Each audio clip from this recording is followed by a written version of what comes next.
Assalamu alaikum guys. So this is Muslim Muhammad and today we're going to discuss branches of biology. पिछले lecture में मैंने आप लोगों को करवा दिया था science as classification, main branches of biology. आज कवर करेंगे in detail branches of biology. Okay, so let's get started. Branches of biology. So first branch जो है बायोलॉजी में वो है मॉर्फोलॉजी. ओके, सो चलो पढ़ते हैं मॉर्फोलॉजी क्या है.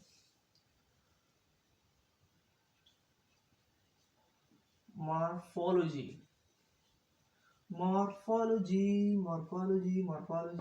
Okay, so morphology जैसे कि नाम से जाहिर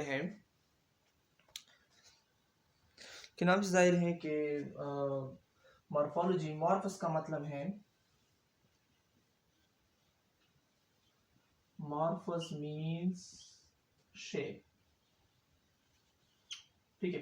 अच्छा बच्चों, ये आसान है, इतना मुश्किल नहीं है. ठीक है, मैं जल्दी में कवर करा दूंगा, जितना हो सके कि चंद मिनटों में कवर करा दूं, क्योंकि इतना ज़्यादा कॉम्प्लिकेटेड नहीं है.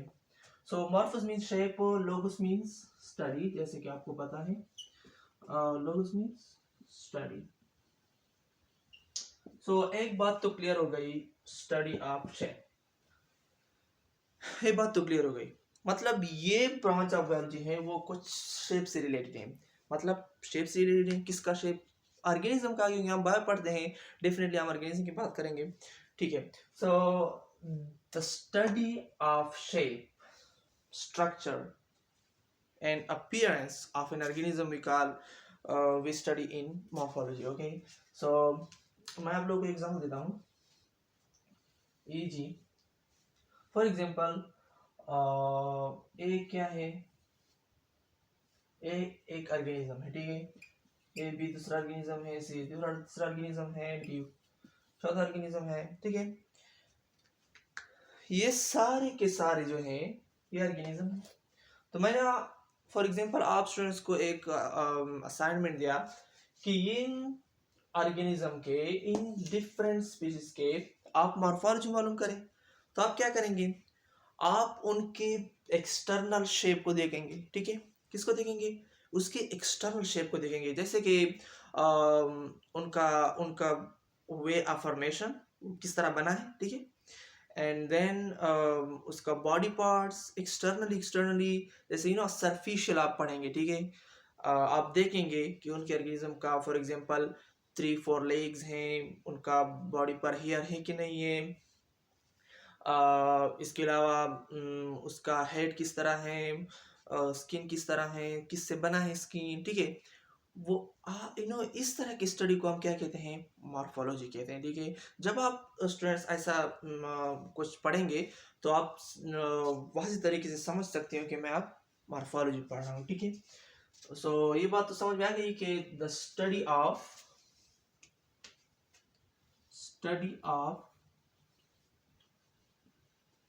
form,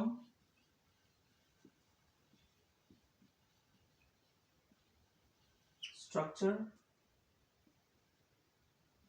and shape of an organism.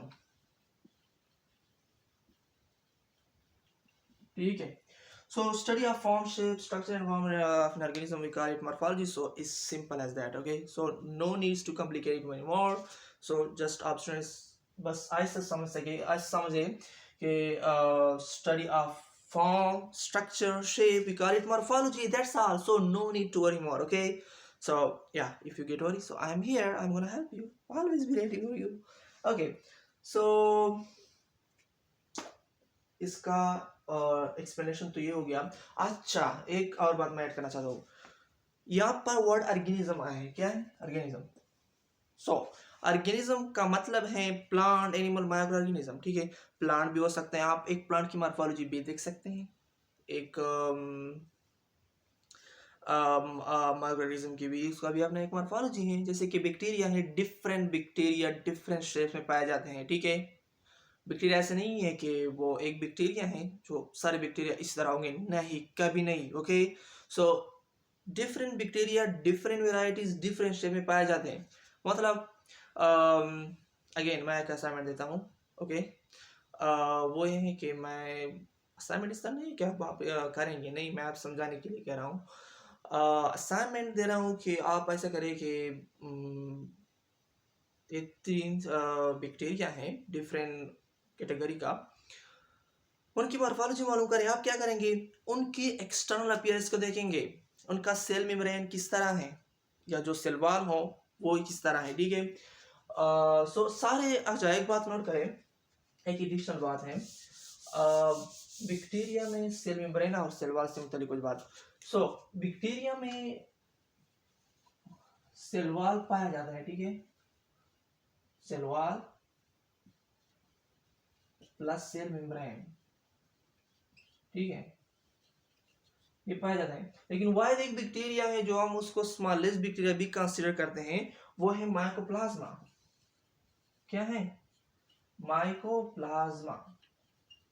So mycoplasma सिर्फ वाहिद एक बैक्टीरिया है जिसमें सेल वॉल नहीं, ठीक है, और वो ये स्मॉलेस्ट बैक्टीरिया भी है, ठीक है। अगर कैसे भी सवाल आए कि विच one of the following is smallest bacteria, तो आप डेफिनेटली माइकोप्लाज्मा क्लिक कर सकते हो, ठीक है, या फिल कर सकते हो। अच्छा, इसके अलावा which one of the following is without cell wall, तो आप माइकोप्लाज्मा ही मतलब किक करोगे, ठीक है, मतलब फिल करेंगे या क्लिक करेंगे, कोई भी किस तरह भी फॉर्मेट हो। अच्छा, ओके, सो माइकोप्लाज्मा वाइड बैक्टीरिया है जिसमें सेल मेम्ब्रेन नहीं है।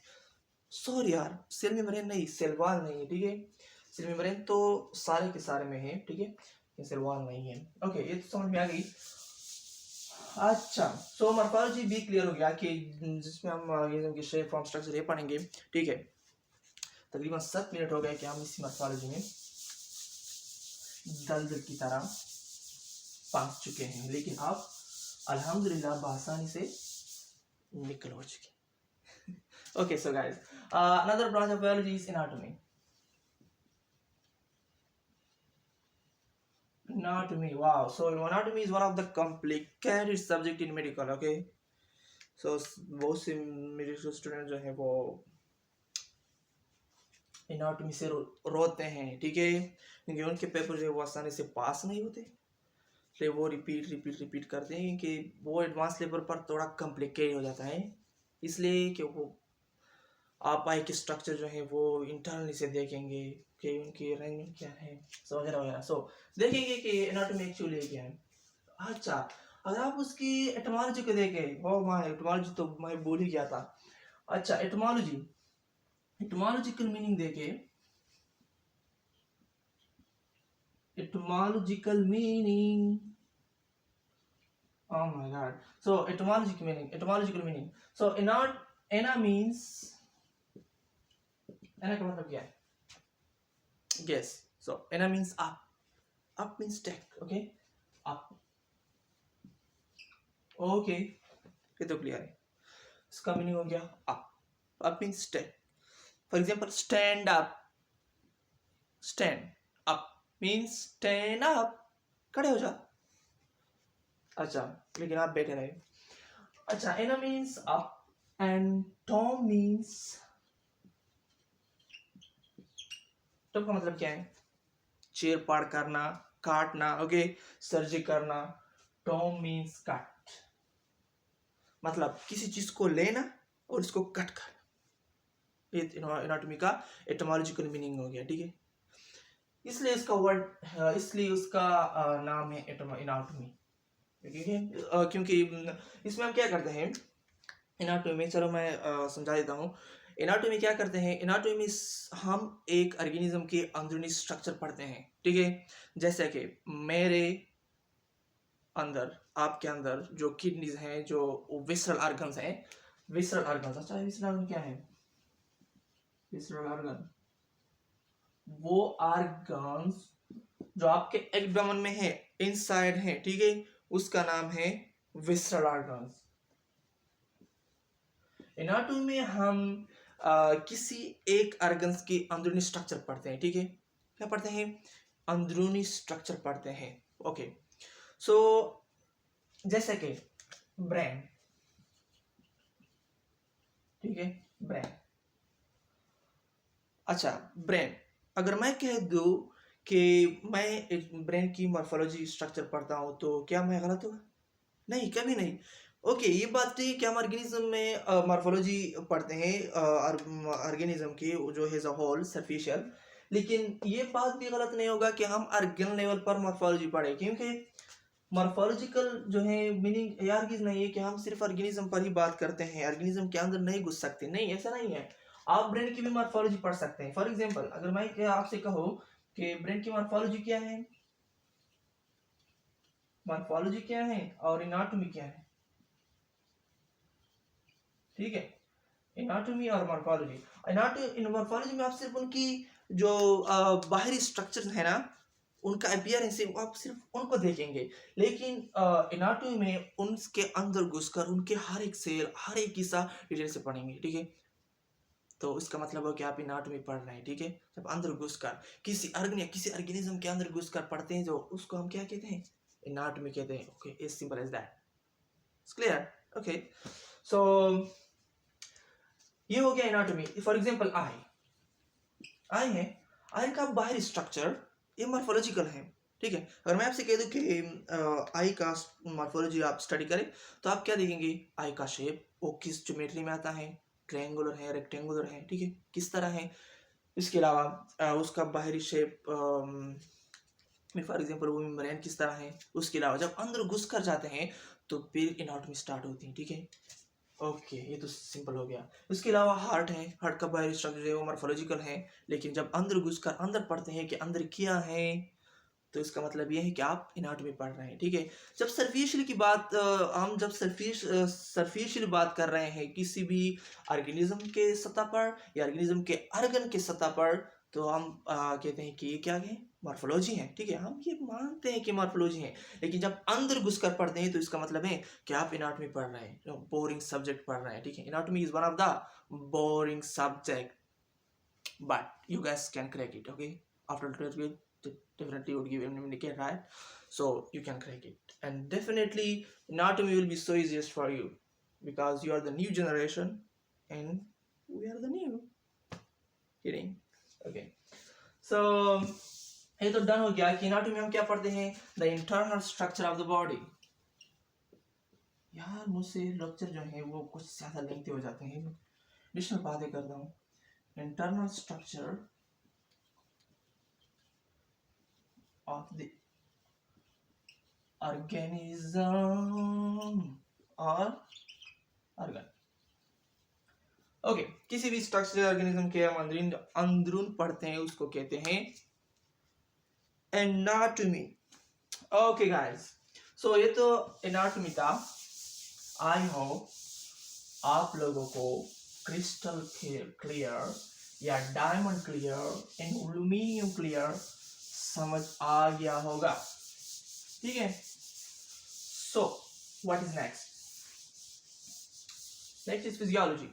Wow, so one of the interesting subject, physiology. Physiology क्या है? So guys, physis means nature, working, function. Physis means function. Function का क्या मतलब? फंक्शन का मानी है उर्दू में या इंग्लिश? ओके, इंग्लिश में। फंक्शन मीन्स वर्किंग, ठीक है। सो फंक्शन का मतलब वर्किंग, ओके। सो ये तो कुछ सिमिलर सा लग रहा है वर्किंग के मुताबिक, कि फिजियोलॉजी में कुछ ऐसा पढ़ते हैं जो वर्किंग के मुताबिक हो, लेकिन किसका वर्किंग? जो हमारे अंदर है उसका वर्किंग। और किसका वर्किंग? इसके अलावा जो अंदर और ऑर्गेनिज्म के अंदर है उसका वर्किंग। मैं जो आप मूवमेंट कर रहा हूं, कितने ऑर्गन्स इन्वॉल्व्ड हैं? मेरे मसल्स, ब्रेन्स, लिप्स, टंग, और इसके अलावा हार्ट, क्योंकि जब मैं बात करता हूँ, मूवमेंट करता हूँ, तो डेफिनेटली मेरा हार्ट बीट भी इंक्रीज होगा, इससे ब्लड प्रेशर इंक्रीज होगा। कितने प्रोसेस हो रहे हैं जब मैं सिर्फ ये लेक्चर देने के दौरान, कितने प्रोसेस मेरे अंदर हो रहे हैं। जितने भी प्रोसेस हो रहे हैं, ख्वाह वो लेक्चर हो, सोते हो, डरते हो, भागते हो, कहीं पर भी हो, जितने प्रोसेस हो रहे हैं मेरे अंदर या आपके अंदर, कोई भी स्पीच के अंदर, ठीक है, वो सारे प्रोसेस हम किस में पढ़ते हैं? फिजियोलॉजी में, ठीक है। सो फॉर एग्जांपल मेरा हार्ट फिजियोलॉजी क्या है, हार्ट बीटिंग कैसे होता है, this will be done in physiology. Brain है किसकी मुतालिक, मतलब वो काम करती हैं, thinking, memorisation, remembering etcetera, okay. So उसके मुतालिक होती हैं। इसका मतलब है मैं उसको कैसे होता है फिजियोलॉजी में पढ़ेंगे, ठीक है। सो इसके अलावा और बात और क्या है, जो मसल कॉन्ट्रैक्शन है, मसल, मेरे मसल जो है मूवमेंट कर रहा हूँ, कंट्रैक्ट हो रहे हैं, ठीक है। जब कंट्रैक्ट होते हैं तो उसका मतलब एक मस्कुलर प्रोसेस होता है, मस्कुलर फिनोमेना है, मस्कुलर फिजियोलॉजी है, ठीक है, मस्कुलर फिजियोलॉजी है। तो उसका मतलब ये है कि मेरे अंदर भी जो कुछ चल रहा है मसल के अंदर, वो फिनोमेना क्या है, और फिनोमेना है, डिफरेंट फिनोमेना है, कहाँ पर पढ़ेंगे? फिजियोलॉजी में। आई थिंक सिंपल जुबान में या सिंपल वर्डिंग में आप लोगों को ये समझ आ गया होगा कि फिजियोलॉजी में किसी तरीके से हम वर्किंग या फंक्शन देखते हैं, ठीक है, किसी भी एक ऑर्गन के। ओके, ये तो सिंपल हो गया, क्रिस्टल क्लियर हो गया। अच्छा, सो फिजियोलॉजी में पढ़ते हैं, ओके, स्टडी ऑफ फंक्शन और nature of working, nature of working of a different my friend, of different organs, okay, ये तो as simple as that, okay। so ये तो क्लियर हो गया कि हम किसी तरीके से हम वर्किंग पढ़ते हैं, क्या पढ़ते हैं? Working, okay. Keep in mind, okay, उसका एटोमोलॉजिकल मीनिंग क्या था? Physis means nature of working, working, whatever. So any kind of word you can use in English for physis, okay. A multiple word is also present in English. You can easily select and paste for your usage in daily life, okay. So guys, next क्या है? Next बात बता दो, next क्या है? Okay, so embryology. Next क्या है? Embryology. Okay, wow, embryology. ये तो अमेजिंग बात है ना, बहुत ही इंटरेस्टिंग है, सिंपल है, इंटरेस्टिंग इसलिए। ओके, सो एम्ब्रियोलॉजी क्या है? अच्छा, एम्ब्रियोलॉजी का मतलब क्या है? अच्छा, एम्ब्रियोस का मतलब है formation. Embryos means, embryos means formation. Formation मतलब है बनाना, बनावट को कहते हैं बनावट, okay okay okay. So embryology means, no, embryos means formation. किसका फॉर्मेशन? बच्चे का, ठीक है। सो एम्ब्रियोलॉजी में क्या पढ़ते हैं? द स्टडी ऑफ, नहीं मैं ऐसे नहीं समझा, ठीक है। एक एग्जांपल लेते हैं, एग्जांपल किसका लेते हैं?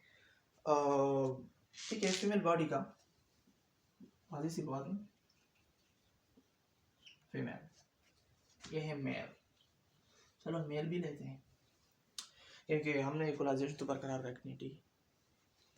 ओके, सो जब सी ओ या एग आती है, किसके दौरान? फर्टिलाइजेशन के दौरान, और इससे आती है स्पर्म, क्या? स्पर्म। इसको हम कहते हैं तुख्म इंसानी, ठीक है, बोथ को।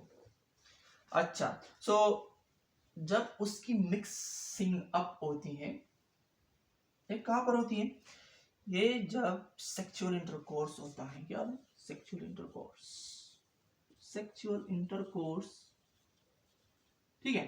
तो इस सेक्सुअल इंटरकोर्स की होती है, के दौरान होती है, जब स्पर्म एंड एग आपस में मिलते हैं, उसको हम कहते हैं fertilisation. Mixing, mixing up, okay, so correct English लिखते हैं, mixing up of ovum and sperm, क्या है ये? स्पर्म है, स्पर्म बोला जाता है, sperm. Mixing up of ovum and sperm, we call it what? We call it fertilisation. ठीक है, जरूरी नहीं है कि हर सेक्सुअल इंटरकोर्स के दौरान फर्टिलाइजेशन हो, ऐसा जरूरी नहीं है, ठीक है। लेकिन ओके, सेक्सुअल इंटरकोर्स के बगैर तो फर्टिलाइजेशन नहीं हो सकता, लेकिन फर्टिलाइजेशन के अलावा सेक्सुअल इंटरकोर्स तो हो सकती है, ठीक। ऐसा भी मुमकिन है कि सेक्सुअल इंटरकोर्स हो लेकिन फर्टिलाइजेशन ना हो, बेबी ना बेबी की फॉर्मेशन ना हो इनसाइड यूट्रस, ठीक है। सो ठीक है, यहाँ हम दाग के देखेंगे 10th ग्रेड में भी है और 12th ग्रेड में specially.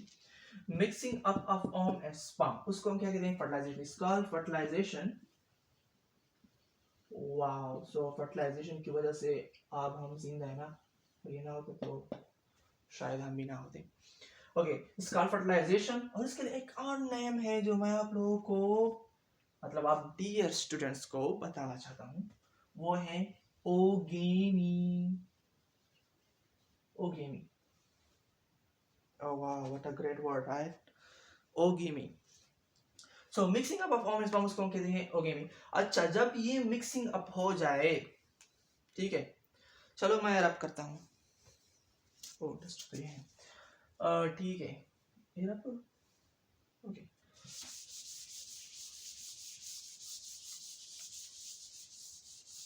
Okay, so mixing up of this make what?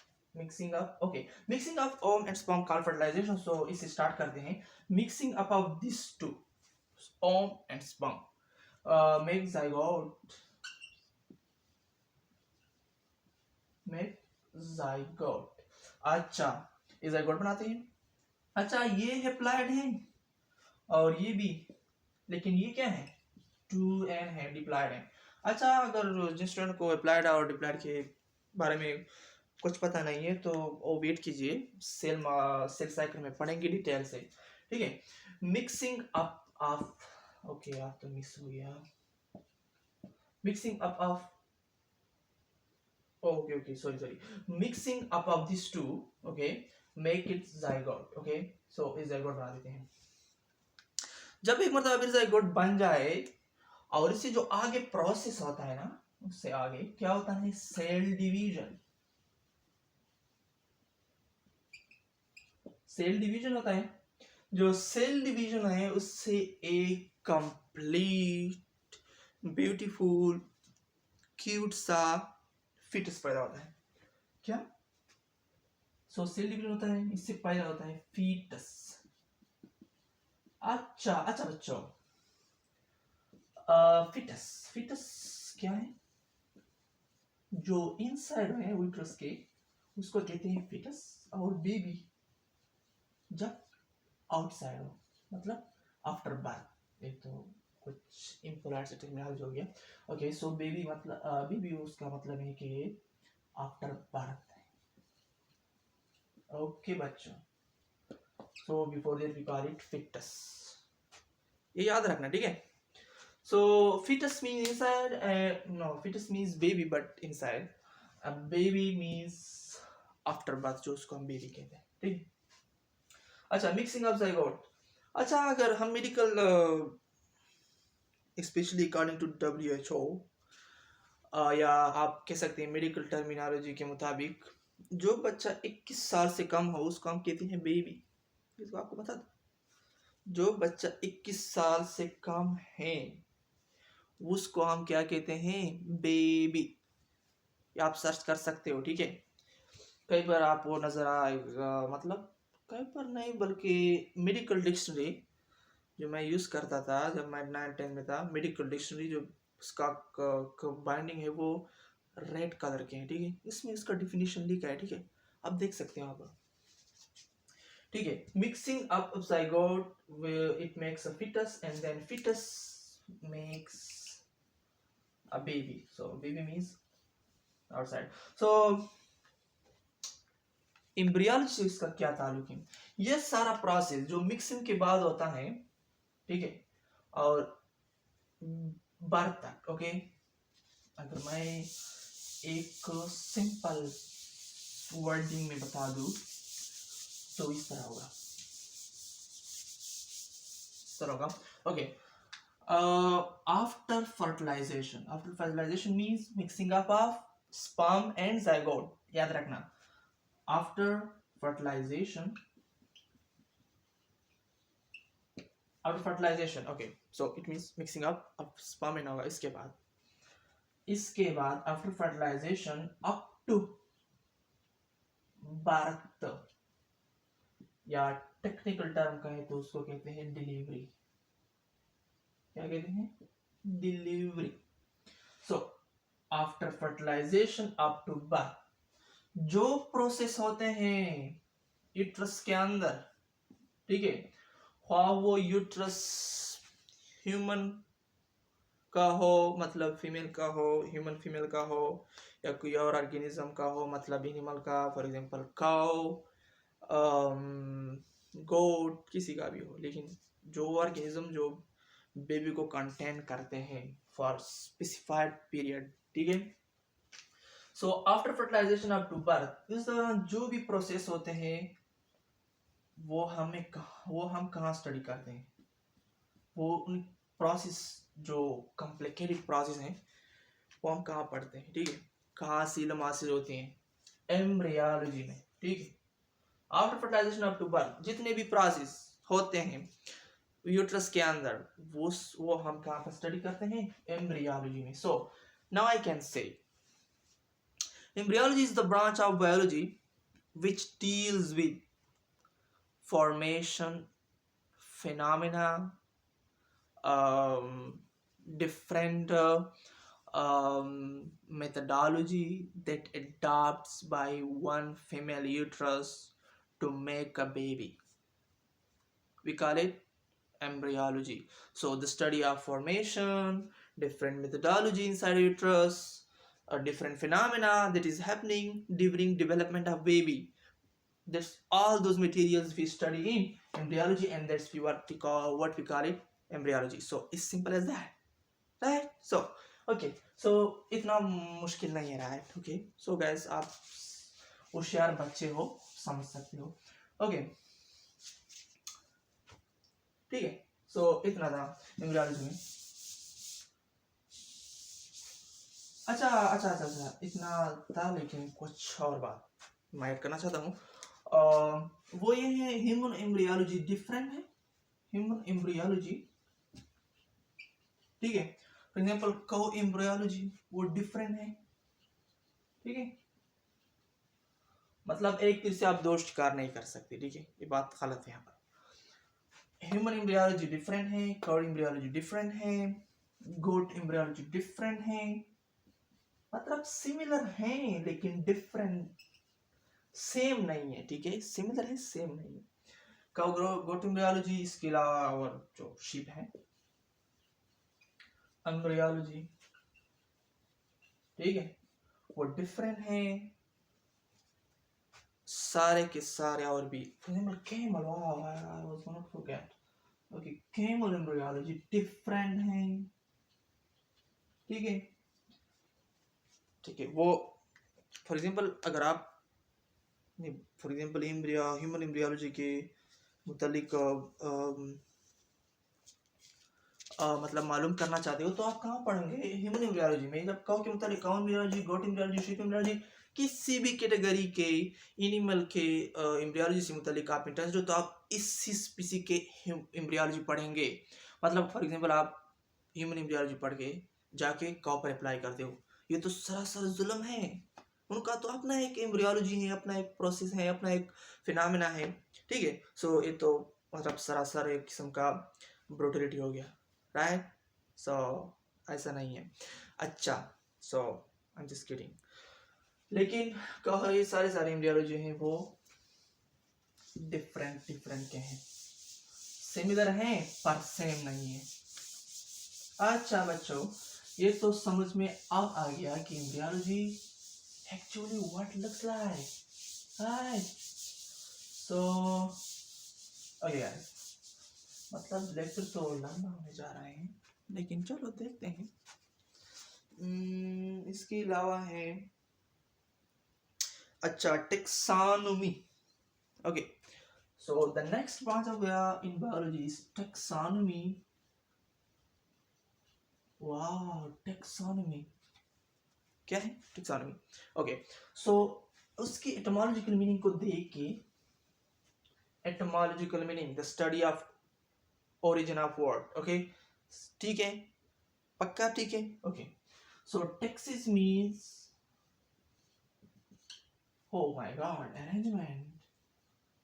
वाह वाह वाह, ये क्या हो गया?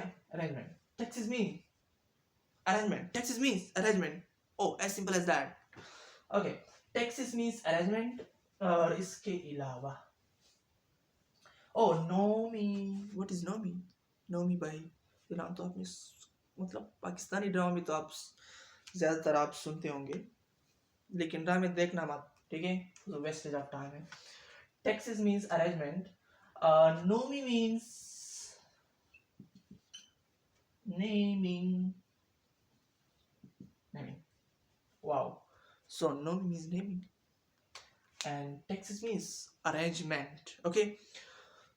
So this branch of biology means taxonomy is the branch of biology that we some kind of deals with arrangement of naming.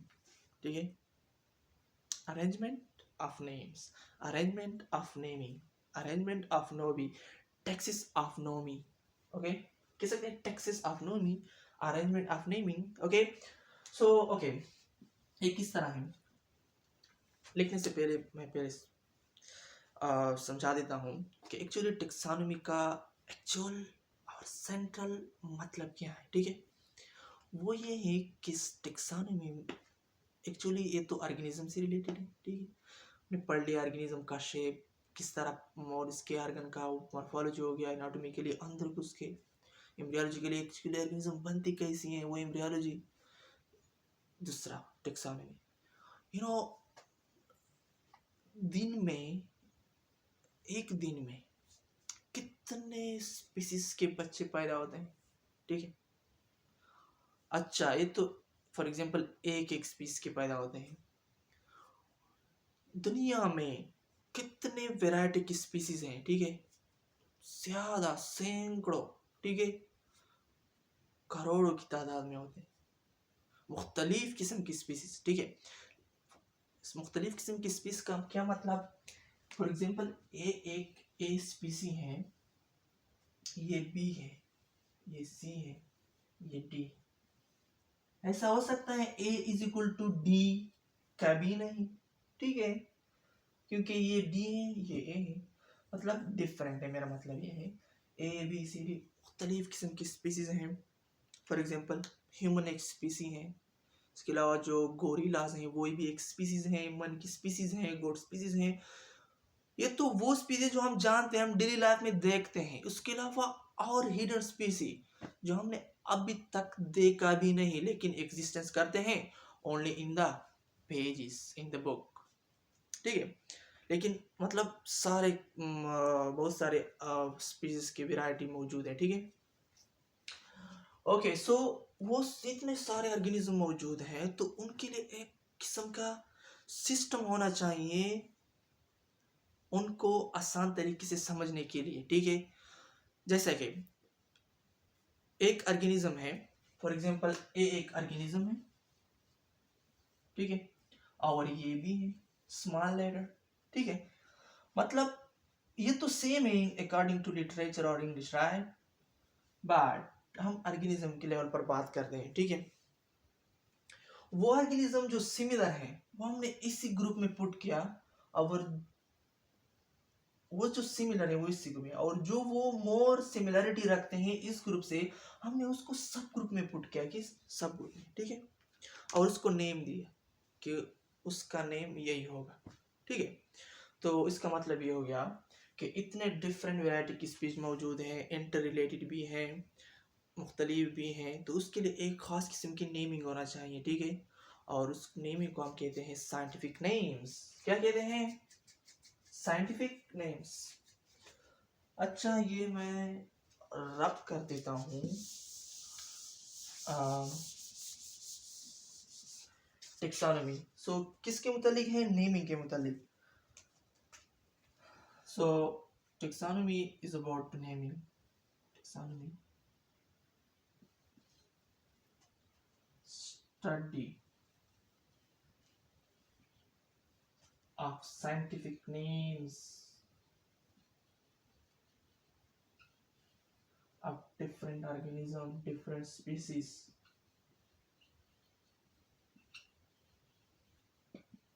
Different species. So study of scientific names of different species. मैंने बोला, क्या बोला? Scientific names. Okay okay, वो तो बात ही हो गई, ठीक है। लेकिन सिर्फ साइंटिफिक नेम आया। साइंटिफिक नेम क्या है?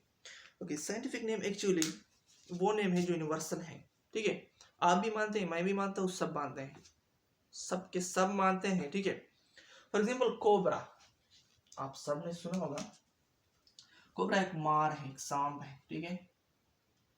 सॉरी यार, एक सांप है। कोबरा, उसको इंग्लिश साइंटिफिक नेम में क्या कहते हैं? नाजा नाजा। ओके, जैसे केट है। केट क्या है? एक एनिमल है। उसको साइंटिफिक जुबान में कहते हैं फेलस्केटस। फेलस्केटस।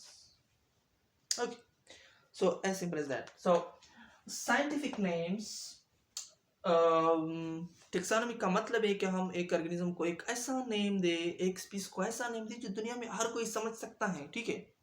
क्योंकि इतने वैरायटी स्पीसीज हैं, ठीक है, और इतने वैरायटी डिफरेंट जुबान के ह्यूमन भी मौजूद हैं इस on the surface of planet. So why not to give us some kind of specific names, ठीक है, on the base of their groups, on the base of their sub groups. So क्या करते हैं, organism को जो एक science community है वो उन पर ऑलरेडी एग्रियान होते हैं कि उनका नाम ऐसा ही होगा। फॉर एग्जांपल, अगर आप लंदन जाए तो डेफिनेटली आप जब कहे किसी से जो उसने साइंस पढ़ा हो, फेलस्केटस, ओके, अगर आप उसे कहे बिल्ली, बिल्ली कोई नहीं समझेगा, ठीक है। लेकिन आप अगर उसे कहे फेलस्केटस, हर कोई समझेगा कि वो केट की बात कर रहे हैं, ठीक है, या आप कर रही हैं। सो इसका मतलब है कि कितनी मजे की बात है। आप कहीं पर जाए, ठीक है, कहीं पर जाए, लेकिन साइंटिफिक नेम जो है वो हमेशा यूनिवर्सल रहेंगे। कहीं पर भी आप इस्तेमाल करना चाहते हो, आप इजीली इस्तेमाल कर सकते हो, और इजीली आप communication to the front one कर सकते हो आसानी से। ओके, सो इसलिए उसका नाम जो उस टेक्सोनॉमी की जरूरत पड़ गई, one of the big arising branch in biology. तो इसलिए हम क्या करते हैं, अरेंजमेंट पढ़ते हैं डिफरेंट नेमिंग की। ओके गाइस, सो ये हो गई टेक्सोनॉमी। अच्छा गाइस, सो ये लेक्चर जो है वो थोड़ा लंबा होता जा रहा है। सो नेक्स्ट जो ब्रांचेस हैं, मैंने सोचा था कि आज कवर करेंगे, लेकिन ऐसा नहीं है, वो थोड़ा डिटेल हो गया मेरे से मुख्तलिफ ब्रांच के मुतालिक। तो आप पेशेंट बना के रखें, मैं और एक और वीडियो में सारे के सारे जो है वो कटाक में, ओके, एकदम सारे के सारे दे दूंगा। लेकिन तब तक के लिए अपना और अपने इस चैनल का ख्याल रखें और खूब पढ़िए, ठीक है, और दुनिया में एक अजीम शख्सियत के रूप में उभरे और दिखा दे कि who actually you are you, ठीक है। सो तब तक के लिए अल्लाह पामान।